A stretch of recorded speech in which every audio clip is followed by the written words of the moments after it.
بسم اللہ الرحمن الرحیم۔ آپ صلی اللہ علیہ وسلم کے خطوط مبارک۔ اس وقت دنیا بھر میں پائے جانے والے تبرکات نبوی کی تعداد اور ان کے مسکن کا علم صرف اللہ تعالیٰ ہی کو ہے۔ انسانی کوشش بہرحال ناساز رہتی ہے۔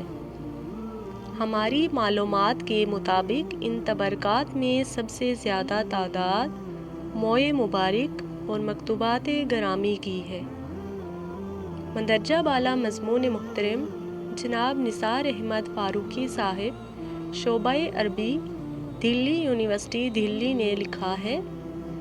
آپ لکھتے ہیں، رسول اللہ صلی اللہ علیہ وسلم کی خطوط اور دستاویزات جو اب تک مختلف مصادر سے ہمیں ملتی ہیں، ان کی تعداد 250 سے زیادہ ہے اور ان کا متن حواشی کے ساتھ الوثائق السیاسہ میں جا ملتا ہے۔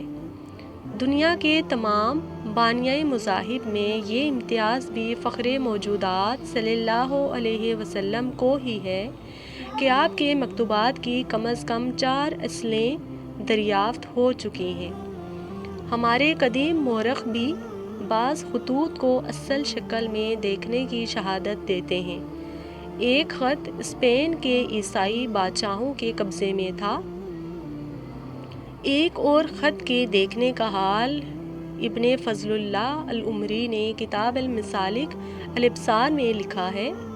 رسول اللہ صلی اللہ علیہ وسلم کا ایک اصل مکتوب اسکاٹ لینڈ کے ایک مستشرق ڈنلاپ ساکن برائٹ کرک کو فلسطین کے ایک پادری سے ملا تھا۔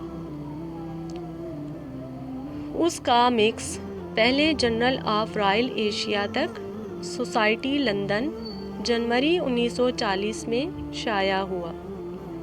اس خط کی جو روایات دوسری کتابوں میں مثلاً طبری، ابن القیم، قسطلانی اور کلکشندی میں ملتی ہیں، ان میں بعض الفاظ کم و بیش ہیں۔ اس پر تحقیقانہ بحث ڈاکٹر محمد حمید اللہ نے اپنے فاضلانہ مضمون میں کی ہے۔ اس خط کے جواب میں نجاشی ملک حبشہ نے جو خط بھیجا تھا وہ بھی ابن اسحاق اور طبری وغیرہ کے ہاں محفوظ ہے۔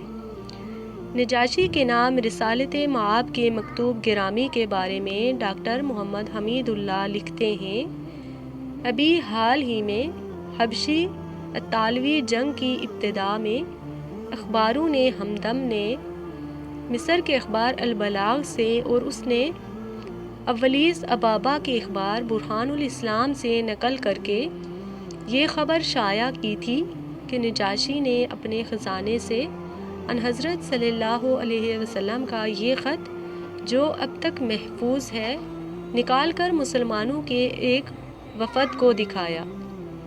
قدیم روایات میں یہ بھی مانا جاتا ہے کہ نجاشی نے اس خط کو ہاتھی کے دانت کے ایک ڈبے میں مہرے بند کر کے ایک کنیز کو دے دیا تھا کہ وہ اسے محفوظ کر دے۔ ڈنلاپ نے اس اصل مکتوب کی کیفیت تفصیل سے لکھی ہے۔ اکتوبر 1938 میں دمشق میں کسی شخص نے حبشہ کے ایک پادری سے خریدا تھا اور برٹش میوزیم وغیرہ کے ماہرین نے اس کی جانچ کر لی تھی۔ انحضرت صلی اللہ علیہ وسلم کے 2 اور خطوط پچھلی صدی میں دریافت ہوئے تھے۔ یہ خط مقوقس والی اسکندریہ اور المنذر بن ساوی کے نام ہے۔ ذی القلع کے نام حضور صلی اللہ علیہ وسلم کا خط۔ ذی القلع طائف کے رؤسا میں سے ایک رئیس تھا۔ نام اس کا مینا تھا اور تعالی و فرعونیت میں انتہا کو پہنچ چکا تھا، حتیٰ کہ ربوبیت کا دعویٰ کر رکھا تھا۔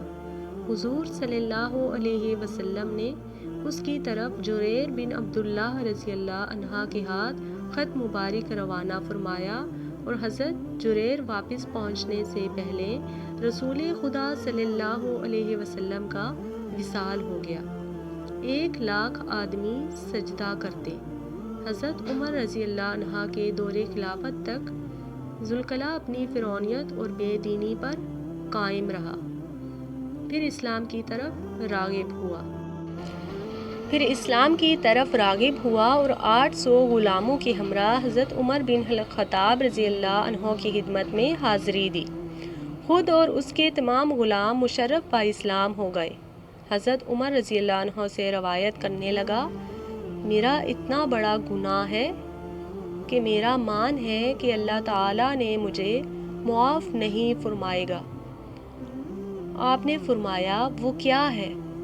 اس نے عرض کیا کہ ایک مرتبہ میں ان لوگوں کی نظروں سے اوجھل ہوا جو میرے بندے بن چکے تھے، اور جب ظاہر ہوا اور ان کی نظر مجھ پر پڑی تو 1,00,000 کے قریب افراد میرے سامنے سجدے میں گر پڑے۔ یہ ہے میرا گناہ عظیم کہ میں ربوبیت و الوہیت میں شراکت کا مدعی بنا رہا۔ ایک وقت ایسا بھی آیا وہ سڑا ہوا کھانا کھاتا۔ حضرت فاروق اعظم رضی اللہ عنہ نے فرمایا، جب اخلاص کے ساتھ توبہ کر لی جائے تو عظیم سے عظیم گناہ کی مغفرت سے بھی ناامید نہیں ہوا جا سکتا، بلکہ کرم کریم سے مغفرت کی امید کرنی چاہیے۔ علوان بن داؤد اپنی قوم کے ایک فرد سے ناقل ہیں کہ مجھے میری قوم نے زمانہ جاہلیت میں ہدیہ و تحفہ دے کر دو اطلاع کی طرف بھیجا۔ میں پورا 1 سال وہاں ٹھہرا رہا مگر اس تک نہ پہنچ سکا۔ ایک دن اس نے اپنے محل سے جھانکا تو جس نے بھی اسے دیکھا سجدے میں گر پڑا۔ جب وہ مشرف با اسلام ہوا تو پھر میں نے اس کو دیکھا۔ اس نے بازار سے ایک وہ با اسلام ہو تو اس نے اس کو دیکھا اور درہم کا گوشت خریدا۔ اس کے ساتھ کوئی شخص ایسا نہیں تھا جو اس کو اٹھاتا۔ اس نے خود ہی باندھ کر گھوڑے کی زین کے ساتھ لٹکا لیا اور یہ اشعار کہتا ہوا چل دیا، ان الدنیا اذا کانت کذا کل یوم لنا منہا فزی۔ افسوس ہے کہ دنیا کے لیے جب وہ ایسی ہو جائے کہ ہر دن اس سے مجھے نئی نئی تکالیف اور مصیبتیں پیش آئیں۔ ایک وقت میری حالت یہ تھی کہ جب دریافت کیا جاتا کہ سب سے زیادہ خوشحال کون ہے تو کہا جاتا یہ ذوالکلام۔ اس دنیا نے عزت کے بعد مجھے ذلت اور مشقت کی حالت میں بدل دیا ہے، مگر اے مالک و خالق، تیری خاطر پیش آنے والی ذلت و مشقت میرے لیے مبارک ہے اور لائق صدائے مرحبا۔